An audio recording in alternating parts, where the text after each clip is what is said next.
बिस्मिल्लाहिर्रहमानिर्रहीम। अस्सलाम वालेकुम नाज़रीन। आज हम अपने किचन में बनाएंगे बहुत ही मज़ेदार सा सब्ज़ी गोश्त। तो आजकल शलजम का मौसम है, तो मैंने उसी मुनासबत से 1 किलो शलजम ले लिए हैं और उनको छील के बारीक काट लिया है। और हमने शलजम कुकर में ऐड किए हैं, 1 कप पानी ऐड किया है और उसको 5 मिनट के लिए प्रेशर दे लिया है। तो इस तरह शलजम बहुत ही अच्छे से टेंडर हो गए हैं।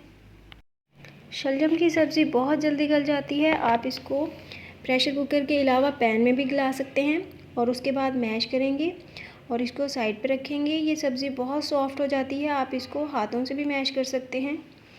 और उसके बाद मैंने एक पैन लिया है और उसमें मैंने हाफ़ कप ऑयल ऐड कर दिया है और साथ एक प्याज जिसको मैंने बारीक काट लिया था।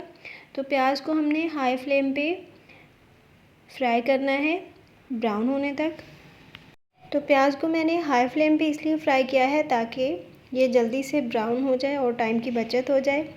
लेकिन अब मैंने फ्लेम को लो टू मीडियम कर दिया है और उसके बाद ऐड किया है 1 टेबल स्पून लहसुन अदरक की पेस्ट और इसको हमने लो मीडियम फ्लेम पे ही फ्राई करना है 3 से 4 मिनट के लिए, ताकि इसकी स्मेल ख़त्म हो जाए। तो हमारा अच्छा सा तड़का तैयार हो जाएगा। लहसुन अदरक की पेस्ट को ऐड करने के बाद फ्लेम को आपने हाई नहीं करना है, इस तरह वो मसाला बहुत जल्दी जल सकता है।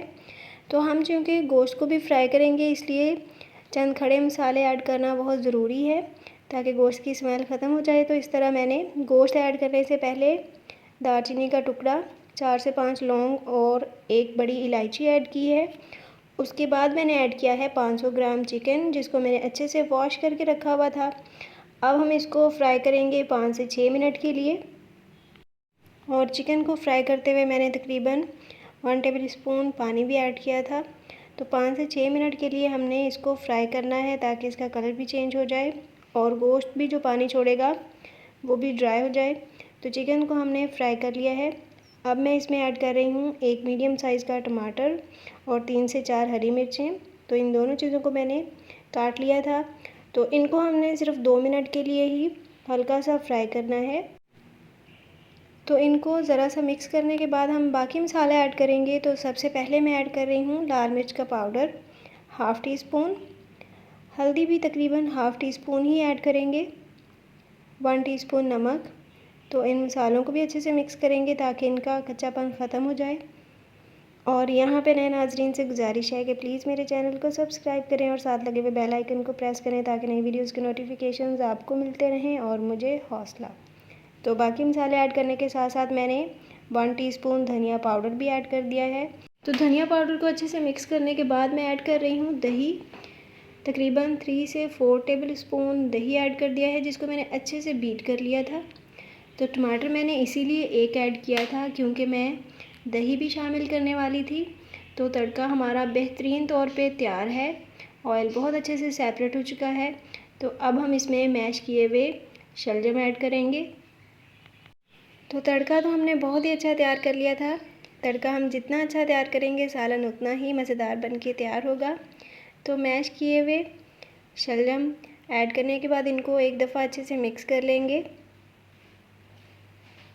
तो इसको अच्छे से मिक्स करने के बाद इस सब्ज़ी में मैं एक सीक्रेट सा इंग्रेडिएंट ऐड करने जा रही हूँ जो कि है दूध। तो मैंने आधा कप दूध ऐड कर दिया है। रेगुलर चाय वाला कप जो था वो मैंने आधा ऐड किया है। इसको भी अच्छे से मिक्स करेंगे।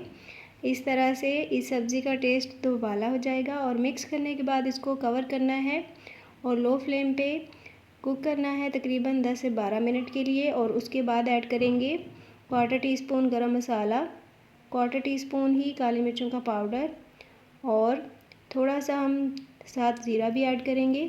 तो इन तीनों चीज़ों को इसी पॉइंट पे ऐड करना था। और अब हम इनको ज़रा सा मिक्स करेंगे। तो हमने जो दूध ऐड किया है और जो उसमें पानी वगैरह मौजूद था उसको हम ड्राई कर चुके हैं। तो इस तरह हमारी मज़ेदार सी सब्ज़ी तैयार है। इसको मज़ीद कुक नहीं करना। तो इसको हम डिश आउट करेंगे। इस रेसिपी पे ये सब्ज़ी गोश्त सुपर टेस्टी बन के तैयार होता है। जो शलजम की सब्ज़ी खाना पसंद नहीं करते वो भी शौक़ से खाएंगे।